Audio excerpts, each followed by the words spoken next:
Assalamualaikum warahmatullahi wabarakatuh. Salam hormat bagi pendengar setia. Terima kasih sudah selalu mendengarkan konten dari Ruang Kehidupan. Kisah kali ini akan menceritakan tentang seorang ibu bernama Mira, yang awalnya menjalani hidup penuh cinta bersama suami dan 21 anaknya. Mereka hidup sederhana, penuh tawa, meski serba pas-pasan. Namun kebahagiaan itu hancur seketika ketika sang suami tiba-tiba pergi tanpa jejak, meninggalkan keluarga besar ini dalam kebingungan dan kesedihan. Bagaimana seorang ibu bisa melanjutkan hidup dengan beban sebesar itu? Apakah ia mampu membesarkan 21 anak seorang diri tanpa sang suami?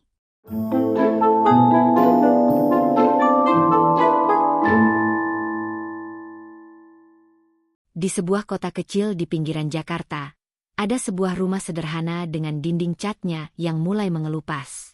Rumah itu milik Mira, seorang ibu berusia awal 40-an, yang hidup bersama suaminya dan 21 anak mereka. Ya, 21 anak, jumlah yang tak pernah dibayangkan orang lain bisa ditanggung oleh satu keluarga.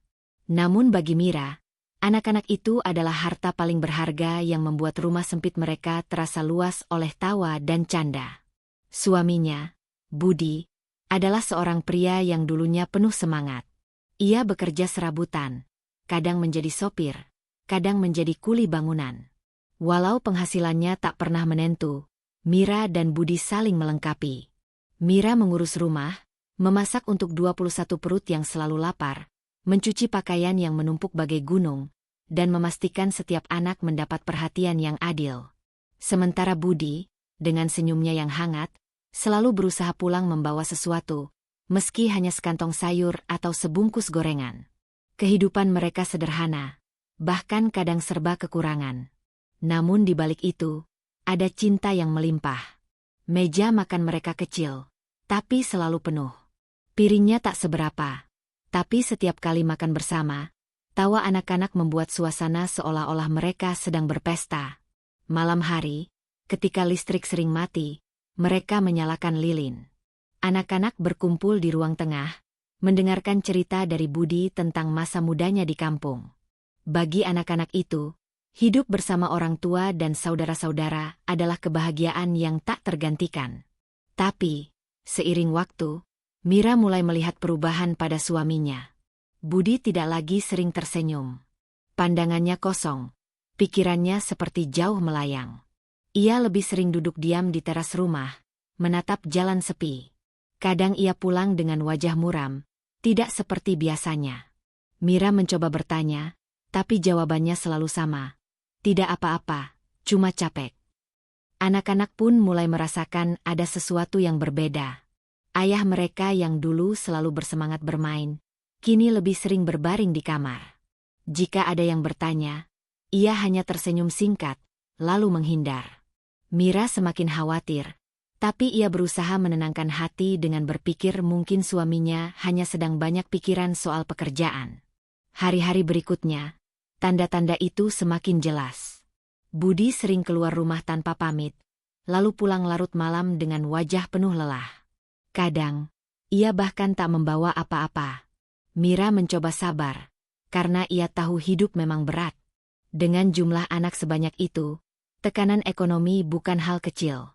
Biaya sekolah, makan sehari-hari, pakaian, dan kebutuhan lain seperti tak ada habisnya. Semua menumpuk di pundak mereka berdua. Namun, sebuah pagi yang biasa berubah menjadi awal dari kehancuran. Hari itu, Mira bangun lebih pagi dari biasanya. Ia bersiap memasak nasi, menyiapkan lauk sederhana dari tempe dan sayur bayam. Tapi ketika ia hendak membangunkan Budi, tempat tidurnya kosong. Mira mencari ke seluruh rumah, namun suaminya tak ada. Ia berpikir mungkin Budi sudah pergi bekerja lebih awal. Siang hari, Budi tetap tak kunjung pulang. Malam tiba, anak-anak mulai bertanya-tanya. "Ibu, ayah kemana?" tanya salah satu anak yang paling kecil. Suaranya polos penuh rasa ingin tahu. Mira tersenyum hambar, mencoba menenangkan. "Ayah kerja, nanti juga pulang." Tapi hatinya gelisah. Ia merasa ada sesuatu yang tidak beres. Hari berganti hari, Dan Budi tidak pernah kembali. Tidak ada kabar, tidak ada pesan, bahkan tidak ada tanda-tanda ia pernah meninggalkan rumah. Seolah ia hilang begitu saja, meninggalkan Mira dan 21 anak tanpa penjelasan. Tangisan mulai terdengar di rumah itu. Anak-anak, yang terbiasa melihat ayah mereka setiap hari, kebingungan. Yang kecil-kecil menangis mencari ayah, sementara yang besar mulai marah dan mempertanyakan kepergiannya. Mira, yang sebenarnya juga hancur, hanya bisa berusaha tegar di depan anak-anak. Ia menahan air mata, berpura-pura kuat, meski di dalam hatinya ia merasa seperti dunia runtuh. Malam itu, setelah anak-anak tertidur, Mira duduk sendirian di ruang tengah. Matanya menatap kosong ke arah pintu yang tak lagi diketuk suaminya. Hatinya perih, tubuhnya gemetar, dan pikirannya dipenuhi tanya. Mengapa suaminya pergi? Apa salahnya? Bagaimana ia bisa bertahan dengan 21 anak sendirian? Namun, ketika ia menoleh ke arah kamar, melihat wajah polos anak-anaknya yang terlelap, Mira tahu satu hal. Ia tidak punya pilihan selain bangkit. Meski suaminya pergi, meski hatinya hancur, ia harus tetap berdiri. Anak-anak itu butuh ibunya. Dan ia berjanji dalam hati, ia tidak akan membiarkan mereka kehilangan segalanya. Itulah awal dari sebuah perjalanan panjang. Dari kehidupan sederhana yang penuh cinta, Mira kini harus menghadapi kenyataan pahit, ditinggalkan begitu saja oleh orang yang seharusnya menjadi sandaran.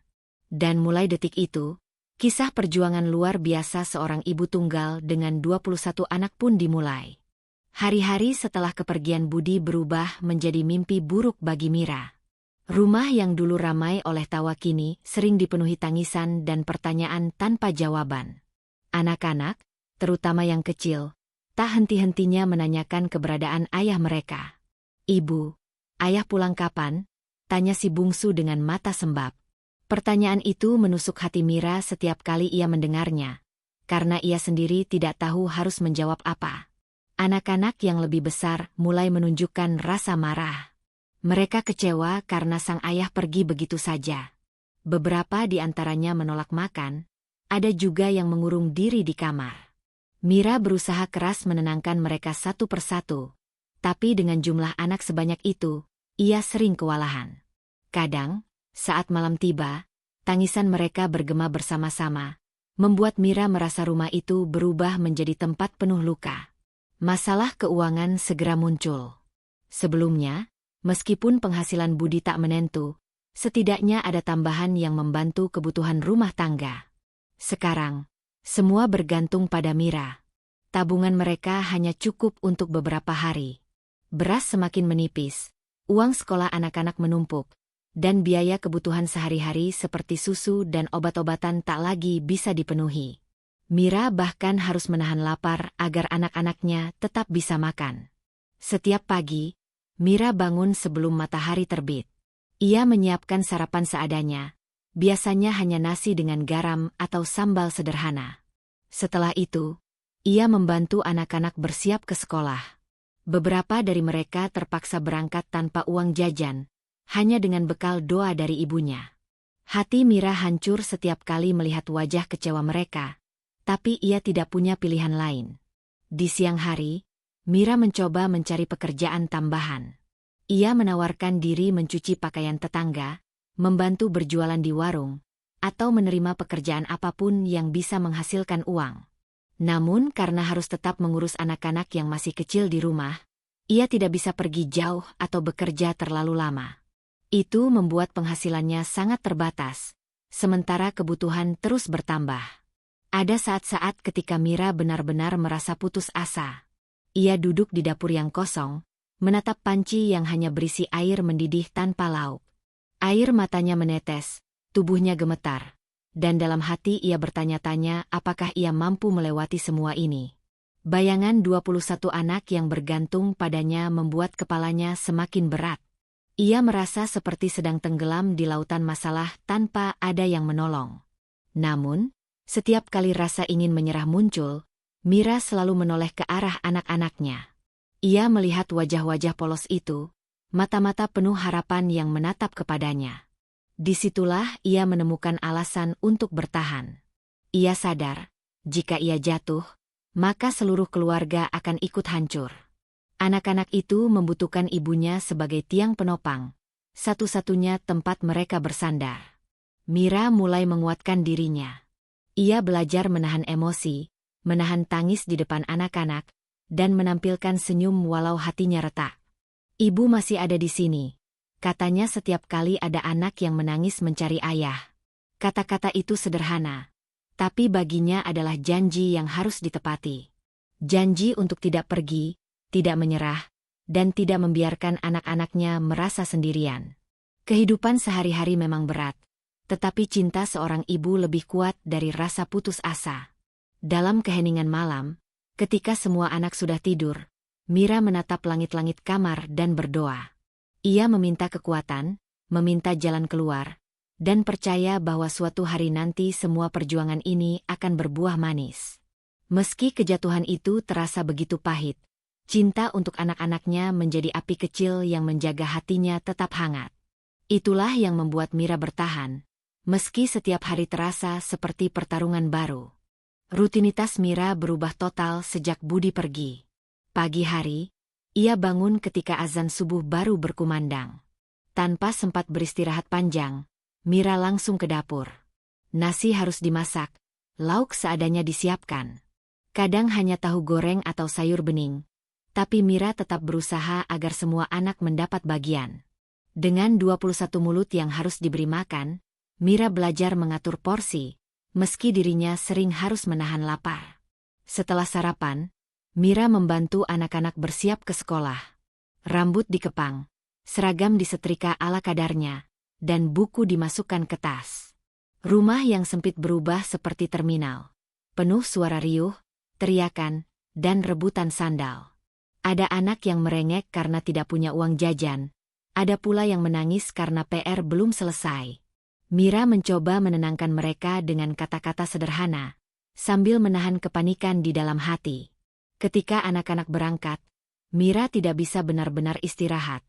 Pekerjaan rumah menunggu. Ia mencuci pakaian dengan tangan karena mesin cuci mereka sudah lama rusak. Tumpukan pakaian itu seperti tidak ada habisnya. Setelah mencuci, ia membersihkan rumah, menenangkan anak-anak kecil yang belum sekolah, sekaligus menyiapkan makan siang. Di sela-sela itu, Mira juga menerima pekerjaan sampingan, menjahit baju sobek tetangga, mencuci piring di warung, atau membuat gorengan untuk dijual. Konflik sering muncul. Suatu hari, seorang anak jatuh sakit. Tubuhnya panas tinggi, dan Mira harus begadang semalaman menjaga sambil menidurkan si bungsu. Di hari lain, anak-anak bertengkar karena berebut mainan atau merasa iri perhatian ibu tidak adil. Ada juga momen ketika salah satu anak menangis keras, merindukan ayahnya. "Kenapa ayah tinggalkan kita, Bu?" Pertanyaan itu membuat Mira terdiam lama, menahan air mata agar tidak pecah di depan mereka.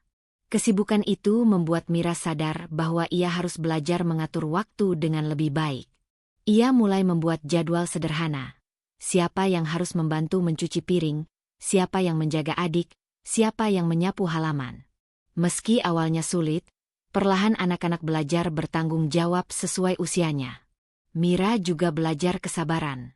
Ia tidak lagi mudah marah saat rumah berantakan atau saat anak-anak bertingkah. Ia memilih menarik napas panjang, lalu menyelesaikan masalah satu persatu. Di tengah perjuangan, bantuan datang dari orang-orang sekitar. Tetangga yang melihat Mira kewalahan sering membantu mengawasi anak-anak. Ada juga teman lama yang memberi pekerjaan kecil seperti membuat kue pesanan. Bantuan itu mungkin kecil, tapi sangat berarti. Mira merasa tidak sepenuhnya sendirian. Ia mulai percaya bahwa meski hidupnya berat, ada tangan-tangan yang siap menolong. Hari-hari Mira tetap penuh dengan keringat, tangis, dan kelelahan. Namun, perlahan ia mulai menemukan irama baru dalam hidupnya. Ia bukan hanya seorang ibu, tapi juga seorang manajer rumah tangga, guru, perawat, sekaligus pekerja keras. Dan meski setiap malam tubuhnya nyaris roboh karena lelah, Mira selalu berkata pada dirinya sendiri, "Aku harus kuat, karena mereka hanya punya aku." Hidup terus berjalan, meski Mira sering merasa langkahnya terseok. Suatu sore, ketika ia sedang mencuci pakaian di halaman, seorang perempuan tua lewat di depan rumah. Namanya Bu Ratna, tetangga yang dulu jarang berinteraksi karena kesibukan masing-masing. Melihat Mira berkeringat dengan cucian menumpuk dan anak-anak berlarian, Bu Ratna berhenti dan menawarinya bantuan. Dari percakapan kecil sore itu, tumbuhlah hubungan baru yang membuat Mira merasa sedikit lebih ringan. Bu Ratna bukan hanya memberi semangat, tapi juga sering mengirimkan makanan atau membantu menjaga anak-anak kecil ketika Mira sibuk bekerja. "Kamu tidak sendiri, Mir.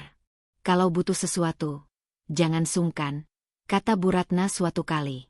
Kata-kata itu sederhana, tapi bagi Mira, seperti oase di tengah gurun. Ia merasa ada orang dewasa lain yang peduli, yang bisa diajak berbagi cerita. Tidak hanya Bu Ratna, seorang teman lama bernama Sinta juga datang kembali dalam hidup Mira. Sinta, yang kini membuka usaha catering kecil, menawarkan Mira pekerjaan membantu memasak pesanan. Upahnya memang tidak besar, tapi cukup untuk menambah uang belanja. Lebih dari itu, Sinta memberi dukungan moral.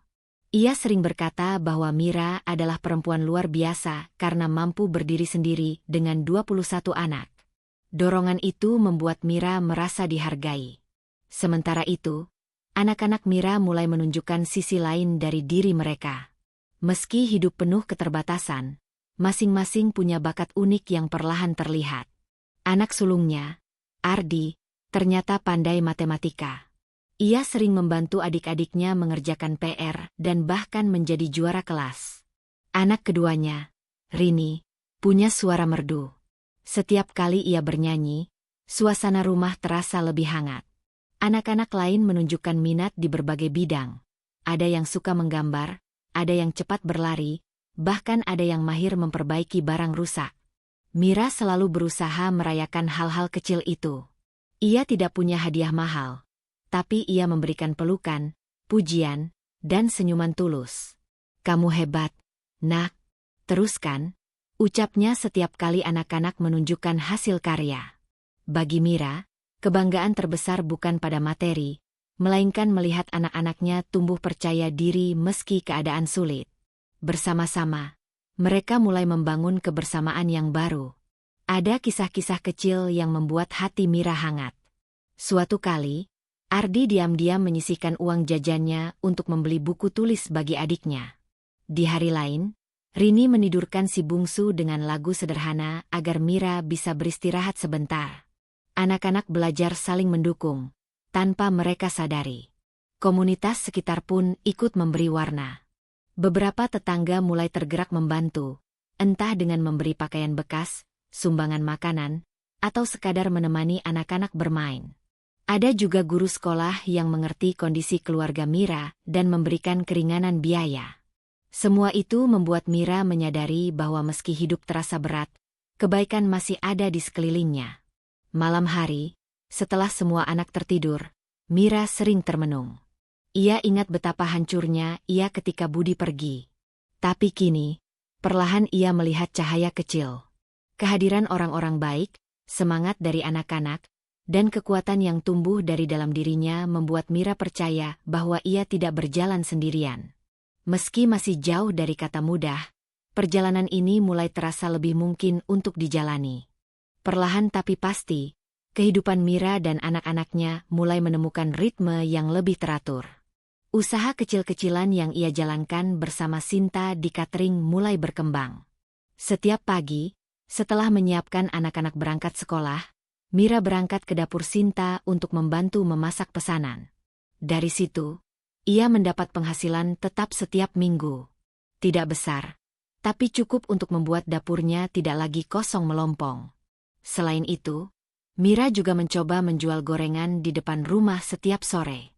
Awalnya hanya beberapa tetangga yang membeli, tapi lama-kelamaan, anak-anak sekolah dan orang-orang yang lewat ikut mampir. Ardi, anak sulungnya, sering membantu menjaga lapak kecil itu sambil belajar.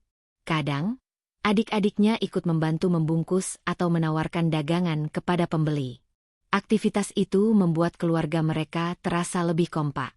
bantuan dari komunitas juga semakin terasa. Ada tetangga yang rajin menyumbangkan bahan makanan, ada guru sekolah yang memberi keringanan biaya, bahkan ada warga yang sengaja memesan gorengan dalam jumlah banyak untuk mendukung usaha Mira. Ia merasa, perlahan-lahan lingkaran sosial di sekitarnya mulai menguatkan langkahnya. Anak-anak pun mulai menunjukkan hasil dari perjuangan mereka. Ardi berhasil meraih peringkat pertama di kelas, sesuatu yang membuat Mira menangis haru. "Ibu, aku belajar keras biar bisa bantu adik-adik nanti," kata Ardi dengan polos. Rini, dengan suara merdunya, dipercaya untuk tampil di acara sekolah. Sementara itu, anak lain yang gemar olahraga berhasil membawa pulang piala lomba lari antar kecamatan. Prestasi-prestasi kecil itu menjadi sumber kebanggaan yang tak ternilai bagi Mira. Lebih dari itu, anak-anak juga belajar tentang arti kerja keras. Mereka melihat bagaimana ibunya berjuang tanpa kenal lelah, dan itu membuat mereka termotivasi untuk ikut membantu.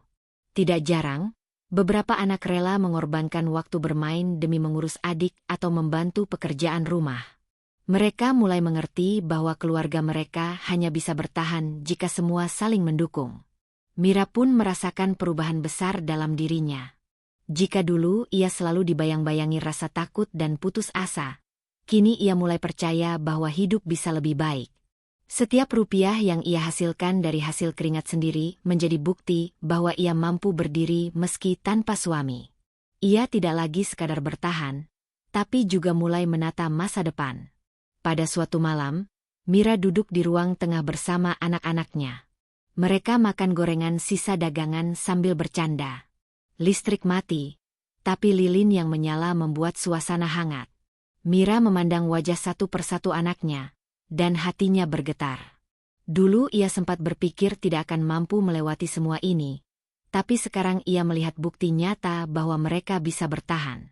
"Anak-anakku, jangan pernah takut. Kita memang tidak punya banyak, tapi kita punya satu sama lain. Itu lebih berharga dari apapun," ucap Mira sambil tersenyum. Kata-kata itu membuat suasana semakin hangat. Anak-anak menatap ibunya dengan rasa bangga. Mereka tahu, perjuangan belum selesai.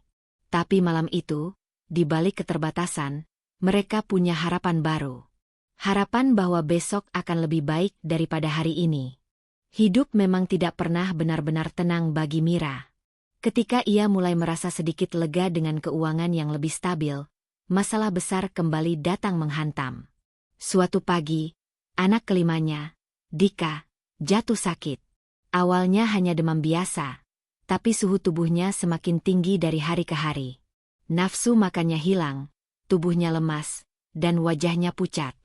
Mira panik. Dengan penghasilan yang pas-pasan, membawa Dika ke rumah sakit bukan hal mudah. Ia mencoba pengobatan seadanya di rumah, kompres air hangat, ramuan herbal, dan obat generik yang bisa ia beli di warung.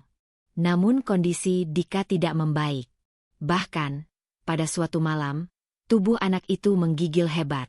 Mira merasa seluruh dunianya runtuh. Ia langsung membawa Dika ke puskesmas dengan bantuan Bu Ratna yang kebetulan masih terjaga malam itu. Dokter menyarankan Dika dirawat karena diduga terkena infeksi serius. Masalah lain datang hampir bersamaan. Pemilik kontrakan tempat mereka tinggal menagih uang sewa yang sudah menunggak beberapa bulan. Jika tidak segera dibayar, Mira dan anak-anak harus angkat kaki dari rumah itu.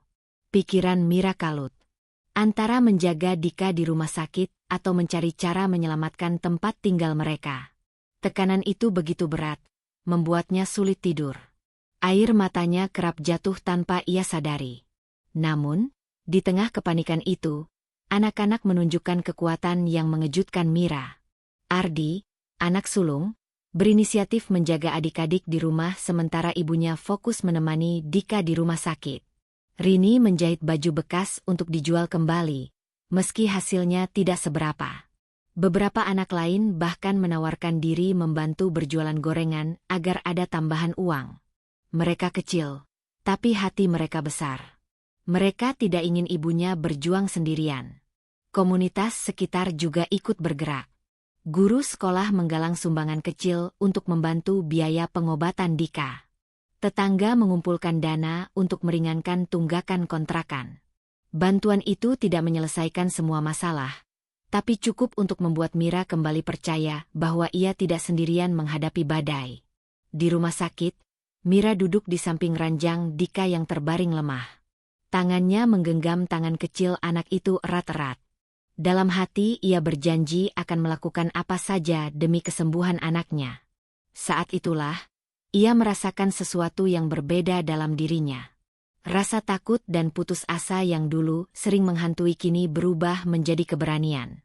Ia sadar bahwa sebesar apapun masalah, ia tidak bisa menyerah.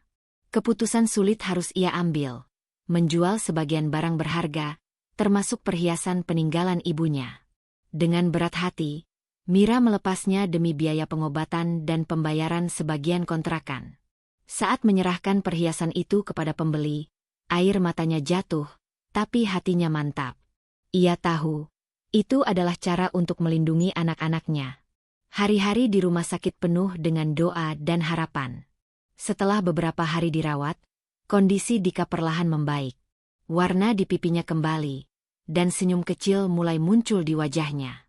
Mira menangis lega, merasakan beban besar terangkat dari pundaknya. Meski masalah kontrakan belum sepenuhnya selesai, setidaknya ia berhasil menyelamatkan nyawa anaknya. Ketika akhirnya mereka pulang, anak-anak menyambut Dika dengan pelukan dan sorak-sorai. Rumah yang hampir hilang itu kembali terasa hangat. Mira menatap anak-anaknya satu persatu. Mereka kecil, tapi kekuatan mereka luar biasa. Justru dari dukungan merekalah, Mira menemukan kekuatan baru dalam dirinya sendiri. Ujian terbesar itu mengajarkan Mira bahwa hidup memang penuh badai. Tapi selama ada cinta, keberanian, dan kebersamaan, tidak ada badai yang benar-benar mampu menghancurkan mereka. Hari-hari setelah Dika sembuh membawa warna baru bagi keluarga Mira. Meski masalah masih ada, Mira merasa beban yang dulu begitu berat kini mulai berkurang. Ia sudah melewati titik paling gelap, dan kini cahaya kecil mulai terlihat di ujung jalan. Hatinya lebih tenang, pikirannya lebih jernih, dan langkahnya lebih mantap. Anak-anak pun tumbuh semakin mandiri. Ardi, anak sulung, kini bukan hanya membantu menjaga adik-adiknya, tapi juga aktif bekerja paruh waktu di sebuah warung kelontong. Dari penghasilannya yang kecil, ia sering menyisihkan untuk membantu biaya sekolah adik-adiknya. Rini, yang sejak dulu suka menjahit, mulai menerima pesanan sederhana dari tetangga. Hasil jahitannya dipuji banyak orang karena rapi dan telaten. Anak-anak lain juga menemukan jalan mereka masing-masing. Sinta yang pandai berhitung sering menjadi juara kelas dalam lomba matematika. Bima, si periang, menunjukkan bakat dalam olahraga sepak bola dan mulai masuk tim sekolah.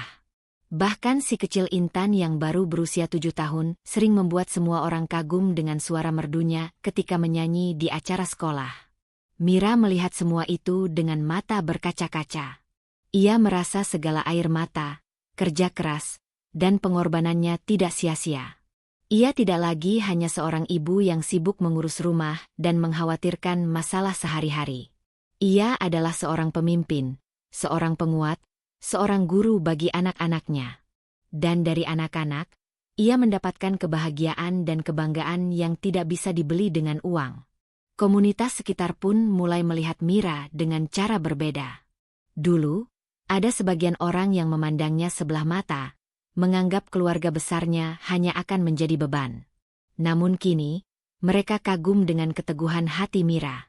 Banyak tetangga yang menjadikan kisah hidupnya sebagai teladan. Guru-guru di sekolah sering memuji anak-anak Mira di depan orang tua murid lain, menyebut mereka sebagai contoh anak-anak yang berprestasi meski berasal dari keluarga sederhana. Pada suatu acara kampung, Ketua RT bahkan menyebut nama Mira ketika memberi sambutan. Ia mengatakan bahwa semangat Mira membesarkan 21 anak seorang diri adalah bukti nyata bahwa kekuatan seorang ibu tidak ada tandingannya. Tepuk tangan meriah menggema, dan Mira hanya bisa tersenyum malu sambil memeluk anak-anaknya. Dalam hati, ia merasa bukan dirinya yang hebat, melainkan cinta dan kebersamaan mereka yang membuat segalanya mungkin. Kehidupan perlahan mulai stabil. Usaha kecil Mira menjual makanan ringan semakin berkembang. Ia juga menerima bantuan permodalan dari program pemerintah setempat. Dengan tambahan penghasilan itu, kebutuhan sehari-hari bisa terpenuhi dengan lebih baik. Mereka tidak lagi sering kelaparan, anak-anak bisa tetap sekolah dengan layak, dan rumah kontrakan mereka tidak lagi terancam digusur. Di malam hari, Mira sering duduk di teras rumah bersama anak-anak. Mereka berbagi cerita, bercanda, atau sekadar menikmati angin malam sambil minum teh hangat. Dalam momen-momen sederhana itu, Mira merasakan kebahagiaan yang sesungguhnya. Bahagia bukan karena harta atau kemewahan, tapi karena mereka bisa melewati semua badai bersama-sama. Mira tahu, jalan hidup mereka masih panjang dan penuh tantangan.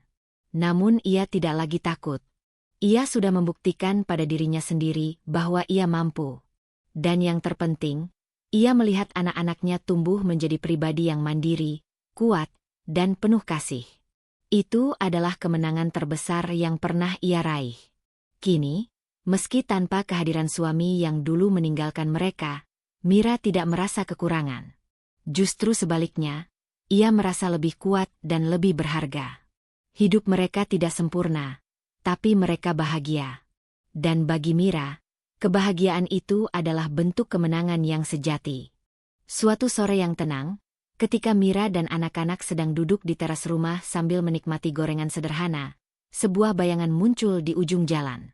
Langkah itu pelan, ragu, tapi semakin mendekat.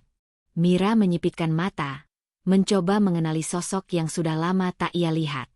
Hatinya berdegup kencang, dan seolah dunia berhenti berputar saat ia sadar. Itu adalah suaminya. Pria itu tampak jauh berbeda. Tubuhnya kurus, wajahnya tirus, dan rambutnya kusut tak terurus. Tatapannya sayu, seperti seseorang yang sudah lama hidup dalam penyesalan.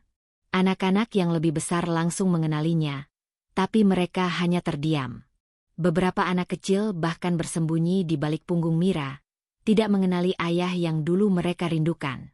Suaminya berhenti beberapa meter dari teras rumah, menunduk, lalu berkata lirih, "Mira, aku pulang." Mira terdiam. Suara itu masih sama, tapi hatinya sudah berbeda. Dulu, ia mungkin akan berlari, menangis, dan memeluknya erat-erat. Tapi sekarang, setelah bertahun-tahun mengurus 21 anak seorang diri, luka yang ditinggalkan pria itu sudah terlalu dalam. Mira berdiri, menjaga jarak, lalu berkata dengan tenang, "Kenapa baru sekarang kau pulang?" Pria itu menarik napas panjang, matanya berkaca-kaca. Aku tidak sanggup waktu itu, Mira."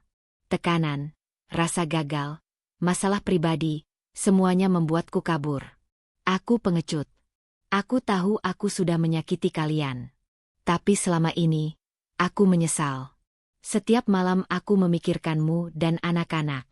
Aku ingin memperbaiki semuanya. Tolong beri aku kesempatan. Kata-kata itu mengguncang hati Mira. Ada bagian dalam dirinya yang ingin marah, ingin berteriak, mengungkapkan semua sakit hati yang ia tanggung selama ini. Tapi ada juga bagian kecil yang iba melihat pria itu hancur dan menyesal. Namun, ia sadar, hidupnya sudah berubah. Ia bukan lagi Mira yang dulu bergantung pada suami. Ia adalah Mira yang tangguh, yang mampu berdiri sendiri bersama anak-anaknya. "Ardi, anak sulung, maju ke depan." Dengan suara tegas, ia berkata, "Ayah, waktu ayah pergi, kami semua hancur. Kami menangis setiap malam. Ibu hampir menyerah. Tapi ibu tidak pernah benar-benar jatuh karena dia terus berjuang untuk kami. Kalau ayah ingin kembali, apakah ayah siap menghadapi semua yang ayah tinggalkan?" Pertanyaan itu membuat suasana hening. Pria itu menunduk, tidak bisa segera menjawab. Mira menarik napas panjang, lalu menatap anak-anaknya satu persatu. Mereka semua kini berdiri di sampingnya, membentuk barisan kekuatan yang solid. Ia sadar, selama ini, mereka bukan hanya bergantung pada dirinya, tapi juga menjadi penopang bagi dirinya. Mereka adalah keluarga yang kuat, meski tanpa kehadiran suami. "Selama kau pergi," kata Mira akhirnya, suaranya tenang tapi mantap, Aku sudah menemukan banyak hal. Aku menemukan kekuatan yang tidak pernah aku sadari ada dalam diriku. Aku menemukan cinta dari anak-anak ini, yang jauh lebih besar daripada luka yang kau tinggalkan. Aku menemukan dukungan dari orang-orang di sekitar kami, yang tidak pernah menyerah membantu. Aku tidak lagi takut hidup tanpa dirimu. Dan sekarang, aku memilih untuk tetap berjalan dengan cara yang sudah kami jalani. Air mata mengalir di pipi suaminya. Mira, jadi kau tidak bisa memaafkanku? Mira menggeleng pelan. Memaafkan? Iya. Aku tidak mau hidup dengan dendam. Tapi kembali, tidak. Aku sudah belajar hidup tanpa dirimu. Dan aku tidak ingin mengulang luka yang sama. Anak-anak butuh kepastian, bukan janji kosong. Beberapa anak mulai menangis, tapi bukan karena sedih. Mereka menangis karena bangga pada keberanian ibu mereka. Mira memeluk mereka erat-erat, sementara suaminya berdiri terpaku, menerima keputusan yang mungkin sudah ia duga sejak awal. Setelah beberapa lama, pria itu berbalik dan berjalan menjauh. Bayangan tubuhnya perlahan menghilang di tikungan jalan, kali ini mungkin untuk selamanya. Malam itu, rumah mereka dipenuhi rasa haru. Anak-anak berkumpul di ruang tengah, dan satu persatu mengungkapkan rasa bangga pada ibunya. Ibu sudah jadi pahlawan kami, kata Sinta sambil menyeka air matanya. Mira tersenyum, hatinya hangat. Ia tidak lagi merasa kehilangan. Justru ia merasa penuh dengan cinta, kebanggaan, dan rasa syukur. Hari-hari berikutnya berjalan dengan lebih ringan. Keputusan besar itu membuat Mira dan anak-anak semakin kompak. Mereka tidak lagi menunggu sesuatu yang tidak pasti. Mereka memilih melangkah maju, membangun masa depan dengan tangan sendiri. Ardi semakin giat bekerja sambil belajar. Rini semakin banyak pesanan jahitan. Anak-anak lain pun terus menunjukkan prestasi di sekolah. Bahkan, usaha kecil Mira semakin dikenal di kampung, hingga ia mendapat pesanan rutin dari beberapa warung. Komunitas sekitar semakin kagum. Banyak yang datang untuk sekadar berbincang atau meminta nasihat. Mira tidak menyangka kisah hidupnya bisa menjadi inspirasi bagi orang lain. Ia sering berkata, "Aku ini bukan siapa-siapa. Aku hanya seorang ibu yang ingin anak-anaknya bahagia." Tapi bagi orang-orang di sekitarnya, Mira adalah contoh nyata bahwa keteguhan hati bisa mengubah hidup. Suatu hari, sekolah mengadakan acara khusus Hari Ibu. Anak-anak Mira, dari yang paling kecil hingga yang sudah remaja, tampil di panggung memberi penghormatan untuk ibunya. Mereka bernyanyi, membacakan puisi sederhana, dan memberikan hadiah berupa kalung manik-manik buatan tangan. Mira tidak kuasa menahan tangis. Itu adalah hadiah paling indah dalam hidupnya. Pengakuan tulus dari anak-anak yang selama ini menjadi alasan ia bertahan. Dalam hati, Mira tahu perjalanan mereka masih panjang. Akan ada masalah baru, tantangan baru. Tapi ia tidak takut lagi. Ia sudah membuktikan bahwa cinta bisa mengalahkan rasa putus asa, bahwa kebersamaan bisa mengatasi segala rintangan. Dan yang terpenting, ia sudah memilih jalan hidupnya sendiri, tanpa bergantung pada seseorang yang dulu pernah meninggalkan. Pesan moral dari kisah ini jelas. Hidup tidak selalu berjalan sesuai harapan, tapi kekuatan, cinta, dan keteguhan hati bisa mengubah tragedi menjadi kehidupan yang lebih baik.